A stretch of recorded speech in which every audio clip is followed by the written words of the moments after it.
Welcome back. Yeah, it was good to be away. So, do you know who the most important person at this building, Fox 4, is? Is it not you? It's not me, believe it or Thought not. you were going to say you. It's not the anchors. It's not the reporters. Is it our GM, Jeff Gurley? He's right up there. No offense, Jeff. Yeah. Security. Security. Because if we're not safe, then what are we? Do you feel safe? I always feel safe. Who cares? Who cares? I do.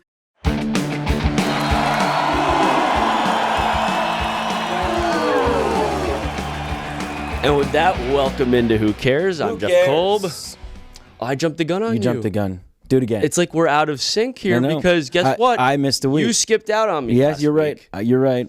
And now I'm going to have to sick security on you because of it. I have feel the bad. perfect person right here to do it. See, I feel bad. I missed Kenny Cooper, but I'm so glad that we got to get here my first day back. We're here with Sue. Sue Raagas. Very Someone good. who I've been working on your name, here for a bit. Ethan, there are people that we know very well, in the public. There are famous people. And then there are the people that the famous people know very well that no one else knows. And that is Sue, who has done security. She was with the Cowboys for 40 years, right, Sue? 40 years. Also has done Mavericks, Stars, concerts. Sidekicks. What's your biggest flex celebrity-wise in life? Do you have one? Is it this right here? Me and That's you, Jeff very Cole. flattering. Well, I think we can both agree, and you can see with some of the photos already up here, like Tom Landry. Sue has flexes like I don't think anyone I've ever met before. I mean, I've talked a bit with I met Clayton Kershaw multiple times, like 4 separate times where we've interacted with each other, and you remember my name, no big deal, whatever. I used to play baseball with Kyler Murray growing up. Those are the only flexes I have. Love again. Yeah. Who cares? Exactly. Really? We care about. That's Sue's not stories. even close to what Sue's got. So Sue, I'm going to tee up a little bit of your backstory in a moment, but just for those who are meeting you here for the first time, how would you describe your journey in security and life here in Dallas? Well, I came to SMU to get my master's of theology. I was a hospital chaplain at Parkland, which is something else, but I was a hospital chaplain, and I ran into that man right there, Tom Landry, and we helped him out with a situation with a player, and we got thrown up against the wall, the priest and I did.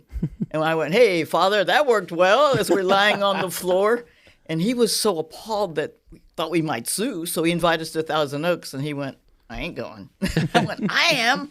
Men in tight pants, sign me up." So I went. So the amazing thing, and again, like many reporters, athletes, whatnot, at these games, Cowboys, Mavs, Stars, I see Sue all the time. And, fortunately, I finally took some time recently. It took too long, Sue. I apologize, but to stop and actually hear your story. And so let's start with Parkland. And I know I was telling you a little bit about this, but Don Smerrick, had you ever heard of Don Smerrick? I've heard of Don Smerrick, but I've never, I don't know the whole story. So what I learned from you, so back in 1981, Don Smerrick, defensive player for the Cowboys, he gets into a fight on Greenville Avenue over a parking spot, right? Yep. And he went up with his fist and went kaboomy, and the guy's hood went fadoopy. Oh. He pulled a gun and shot him. Oh. And so then Don Smerrick winds up at My emergency room In Parkland. Parkland. At Parkland. at Parkland, and then once they finished with his fixing, they sent him up to my floor, and I'm like, I guess I'm going to get stuck with this guy. And so you're the chaplain, and who is visiting Don in the hospital? Mm-hmm. And but when Tom you're a Landry. chaplain, Tom Landry, and when you're a chaplain, it's all, if they need a hand, you're a hand. Right. It's all hands. And this guy didn't like his tubes, and he kept pulling them out in areas that only you would cringe. And we were trying to hold him down, and Landry came in, and he started laughing because we're trying to hold this guy down that's just twice the size of all of us, and he thought it was amusing. And I looked at him and I said, "I didn't know you laughed. I mean, what do I know about Tom Landry? He was always not laughing." Right. But after that, and he laughed even harder, we became friends because I didn't know you laughed. And I mean, this is the legendary first ever coach of the Dallas Cowboys. So Mr. Landry, Tom Landry, Coach Landry would come in frequently? You'd meet with him, you'd talk with him, or just he's there and Well, he would come to see this particular patient that got shot. right. And this particular patient was agitated about a lot of stuff and was throwing us all around. So Literally? literally. Don Literally. Smerrick is throwing you around in the hospital. He didn't want the tubes putting where we were putting them. That's fair. That's fair. That's very fair. I That's wouldn't. very I wouldn't want fair. to either. No, I wouldn't have the strength like Schmerich but- to do anything about it. But yeah, Unfortunately, you told me he's passed, but he used to come to the banquets and we'd hug each other and we go. It's a long This is story. years but later. Yeah, Don. So he passed in 2024 from cancer, sadly. So, but as you're saying, you developed this relationship with Cowboys head coach Tom Landry. He invites you out to Thousand Oaks. Yep. And at that point, when you go out to training camp, you're still working as a chaplain, leading some prayer I service. was just a friend at the time. He was kind of making sure that we don't sue over the Don, get throwing us against the wall. So kind of how thing. did you wind up in security ultimately? Well, I was, he needed somebody to make sure people didn't go in this particular area. And I thought, well, shit, I can do that. So, I did that. And then, he kept looking at us and said, you want to come to, and he kept inviting us. Do you want to go to Thousand Oaks? Do you want to go to the Hall of Fame? And like, woo-hoo, yes. I'm a sports fan, so this man who was my father's greatest person is talking to me, and my father's freaking out at home. And this, I mean, like nowadays, I think a lot of times it's like, oh, okay, the head coach of the Dallas Cowboys, they'll have their point person set this up. But this is Tom directly inviting you. well, I think And this. he was also a Methodist, and I'm ordained Methodist minister, and he would go to Highland Park Methodist, where I also went because I went to SMU, which is right there. That's how I met him, is in church. So we have that relationship of he remembers me. This is young Sue back in her chaplain days. Yep. Look, I know that's Back when I had REV. This is great right here. I think that speaks to Tom Landry. I mean, he's I know Schmerich was a big part of the defense, big part of the team, but he comes to see him in the hospital, sees you, and then he sees this face and says, you know what, come out here, do some security for us, and if you can help us out, that'd be great. No, he invited me to Thousand Oaks. Right. And while I was there, they needed somebody just to watch a door because it goes right directly into the boys' place. And I was like, I can do that. and your relationship was just getting started there with Tom Landry, as we'll talk about more here in a minute.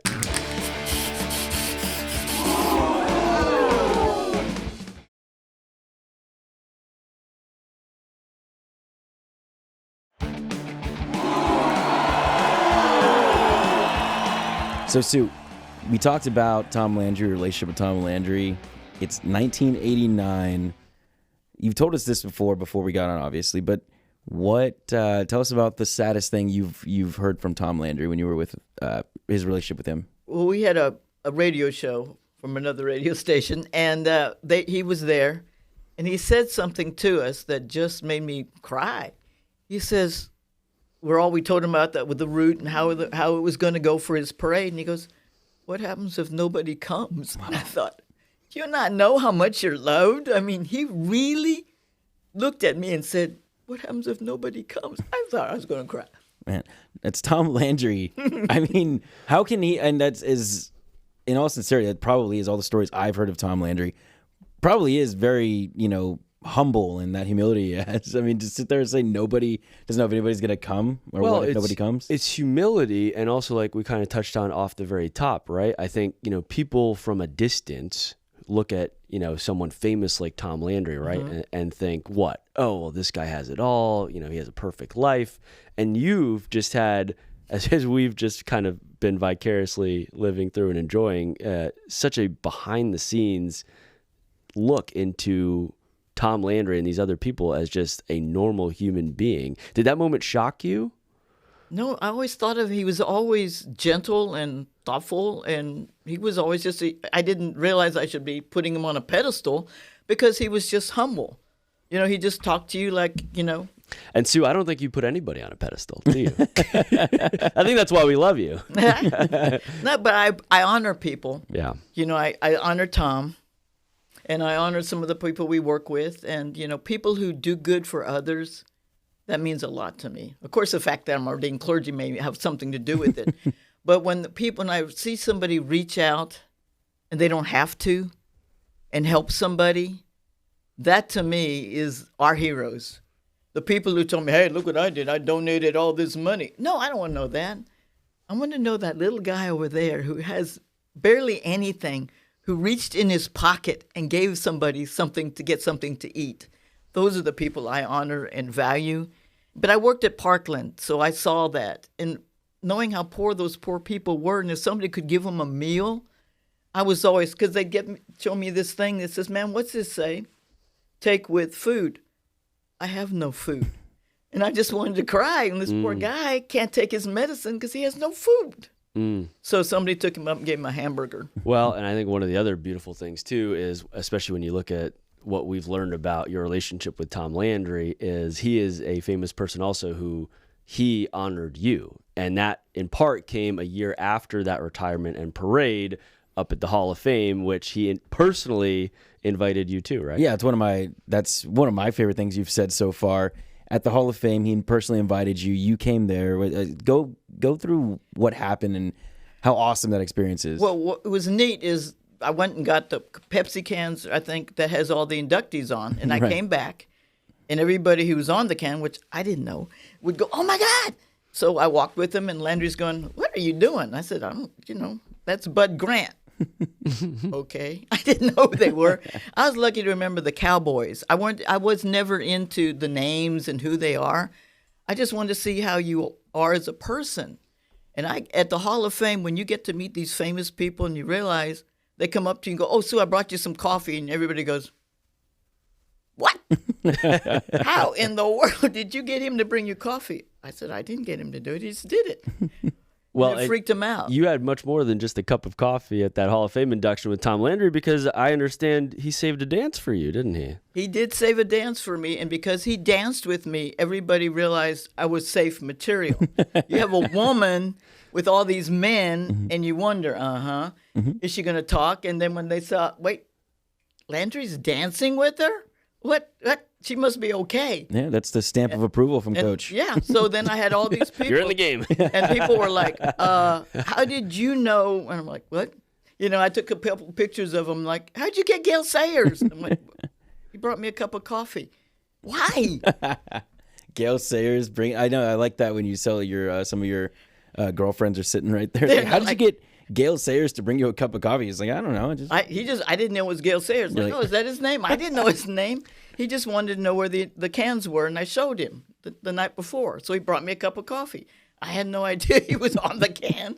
I just don't assume everybody's famous. I just assume everybody's a human who hurts and thinks, and you just try to do your best to help. And I can only imagine how much it's meant to you to see some of those human moments from some of these larger than life characters. And so, your experience, your relationship with Tom Landry, which goes, starts in the 80s and obviously continues from there, was just the beginning of your 40 years with the Cowboys. And Ethan, you have another special little photo right there of someone from the 90s. This one is who was awesome. Pretty special. I mean, look at this. Are you kidding me? That is Mr. Troy That Aikman? is Sue gracing Troy Aikman with her presence. And he's accepting it. He was a kind of a handshaker. What a guy. Oh man, he says, Sue, you're the greatest. I mean, that's an endorsement. Well, and I think one story that I wanted you to share with everybody that you shared with me, Sue, about Troy was from training camp, where you were not too shy to make Troy stop for some autographs. My mother always got a kick out of what I was doing because I have a master of theology and I'm doing what? Football. So she wasn't thrilled about this. No, not in the slightest. But when she saw that I got in front of Troy's car and said, Troy, these people who obviously didn't have a penny to their name drove all the way from Mexico to see you. Can you sign their football? Well, we always had this saying, nose hair or no nose hair. Well, that means if we're going to cry, we're going to pull our nose hair so we stop. So I said, nose hair. So he goes over and gets a football, signs it, and hands it to him, and then reaches in and gives me $100 to give him. That's how my mother looked at me. She goes, go ahead and leave the ministry. You're doing just as good here as you ever would anywhere else. She thought that was so neat that he could have driven on, but he got out of the car, he signed the football, he gave money for them to get home. That's a mensch or a good guy.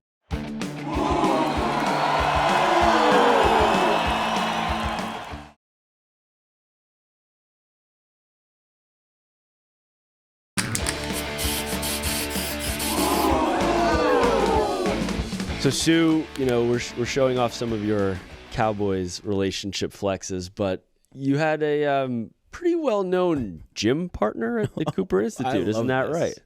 I worked out at the Cooper.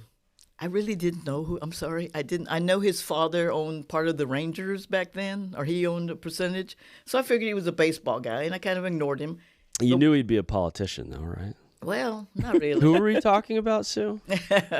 He just was needing a spotter, and we chose the time when there's nobody there. That's why I go at 3 p.m. There's nobody to work out at the Cooper. So I spotted him. He spotted me, and I had no idea who it was. And then I realized, Sue, what are you doing with the?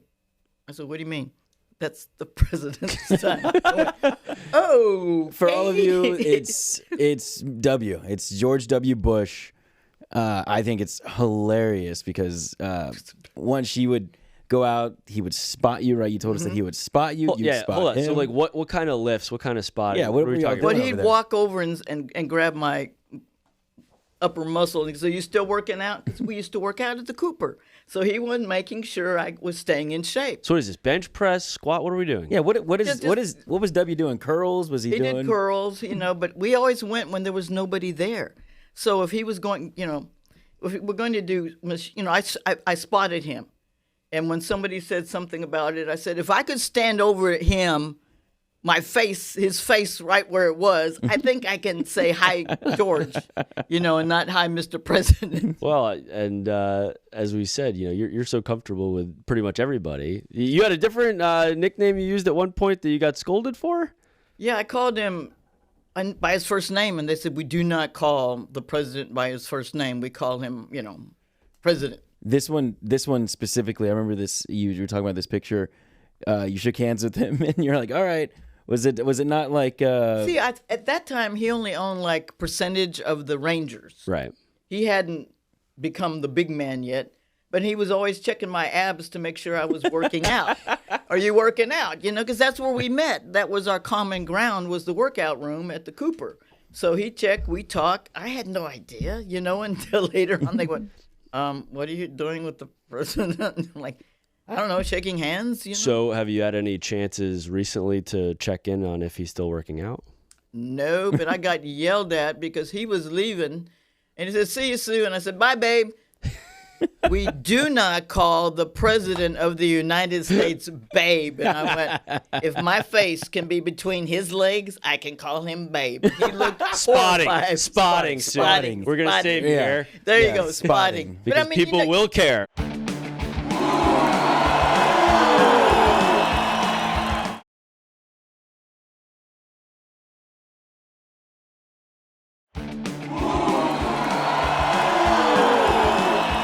Proof of your working out, you were able to not only hold up, but take home the Stanley Cup back when the Stars won. See, that's what happens when you're nice. At reunion, I always check my rooms in case anybody left something. And if they did, I put it in a bag and took it to the main office so they could, if they called, they could find it. I walked in and went, oh. Wait, hold on. Like, we know the security for the Stanley Cup, and you know this better than anyone, being security, like that is as high level as it gets. You found the Stanley Cup alone? No, I found the Conn Smythe. Okay. But the guy was in charge of all of them. Okay. And I called it Conn Smith.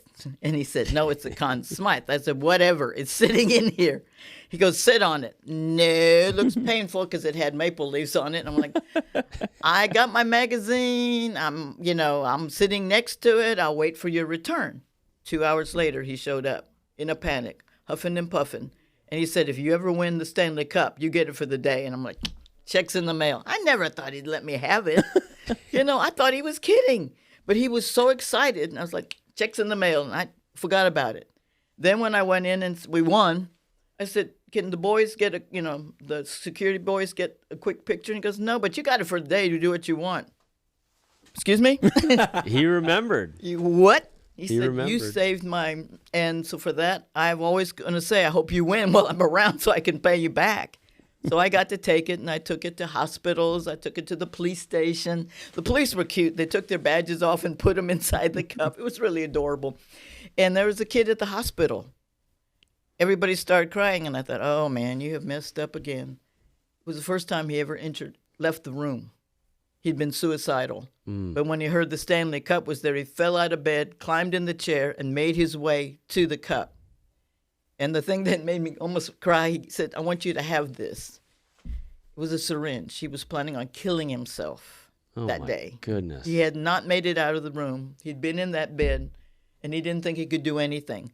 But when he heard the Stanley Cup was there, he fell out, he climbed in the chair, and he made it there. And that's why all the nurses were crying. I didn't know why the nurses were crying. They were like, oh.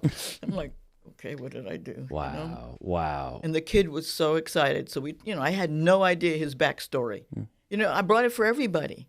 The Stanley Cup is a precious, precious trophy, which is why the biggest men skate around crying their eyes out with a big trophy.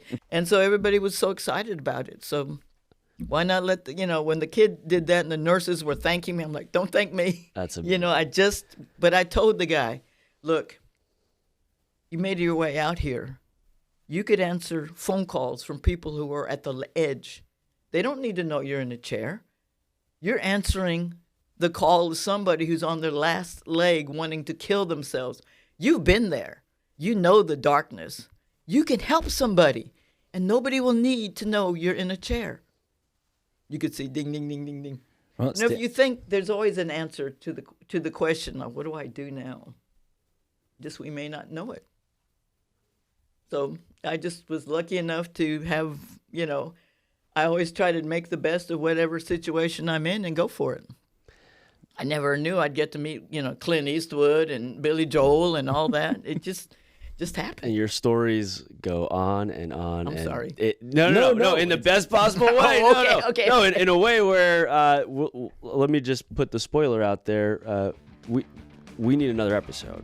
Are you in? Sure. All right. So we'll break for now. But Sue, it has been such a pleasure to have you here on Who Cares. Well, thank you I guess you care because you brought this crazy old lady in here. We care. And I'm 70, so it's nice when somebody brings in an old lady and lets us talk. Well, maybe next time you'll spot us, in the gym. We'll set something up. All right, Sue. Thank you.